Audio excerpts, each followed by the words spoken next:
Vous le savez, le Mercato s'apprête à ouvrir ses portes. Mercato tant attendu pour étoffer l'effectif d'une capitale dont les intentions restent floues. Les dossiers Alan et Herrera traînent depuis des mois tandis que l'étiquette du club continue de marquer chaque rumeur de transfert. Parce que oui, tout ce qu'on sait pour le moment, c'est que le budget pour l'été n'est pas dégueu et que le club n'envisage pas vraiment de gros chamboulements. Et de son côté, si Enrique a eu chaud aux fesses à Doha, il se dit à présent dans une position très confortable et peut donc poursuivre son dialogue de sourds avec le bon Thomas. Pour vous faire une petite idée, les deux hommes sont en train de se refiler la faute par rapport au recrutement de Paredes.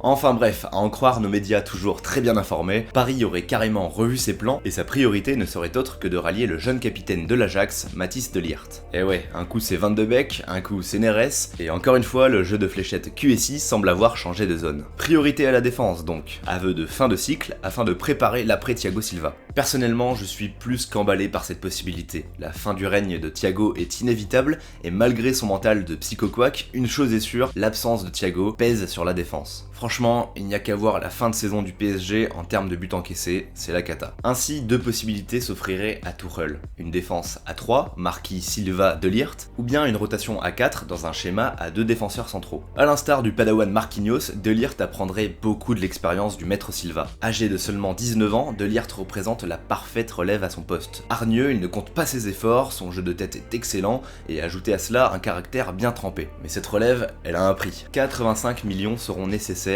pour enrôler l'international néerlandais au FC Barcelone qui suit son dossier de prêt. Bon, tout ça c'est bien mignon, mais elle est où l'arnaque? On peut malheureusement interroger un tel changement de priorité pour le club quand on sait que le poste de 6 est l'éternelle faille de l'effectif, alors pourquoi poser 85 millions sur la table pour un défenseur central? Ma première inquiétude se porte naturellement vers Marquinhos, annoncé récemment à la Juve. Car si transfert il y a, il sera urgent de pallier son départ via une autre pointure défensive. Les 70 millions environ que vaut Marquinhos amortiraient grandement la venue de Ligt, profil plus jeune et moins coûteux que Koulibaly par exemple. Le club profiterait de son enveloppe quasi pleine pour ensuite recruter Alan et mettre fin au feuilleton du 6 manquant. Mais les dirigeants ne sont pas dupes, la perte du guerrier Marquinhos serait un énorme coup dur et la venue de Ligt ne suffira pas à calmer la rancune des supporters. Selon la chaîne Pas d'Arrobase, que je vous conseille d'ailleurs, la rumeur Griezmann au PSG n'aurait servi qu'à embêter le Barça, afin que sous pression, les Blaugrana se voient dans l'obligation de proposer un salaire supérieur à celui du PSG. Il n'est donc pas impossible que la magouille se répète, d'autant que l'on connaît la proximité de Mino Raiola, agent de Ligt ou de Zlatan par exemple, avec le club parisien. Et vous, que pensez-vous de cette affaire? Coup de bluff du PSG et gros somme d'avoir perdu De Jong ou véritable intention de bouleverser le marché? J'attends vos commentaires et d'ici là n'oubliez pas de vous abonner, c'est vraiment très simple pour vous mais ça m'aide énormément. Voilà, c'est tout pour moi, c'était Bada, prenez soin de vous et ciao tout le monde.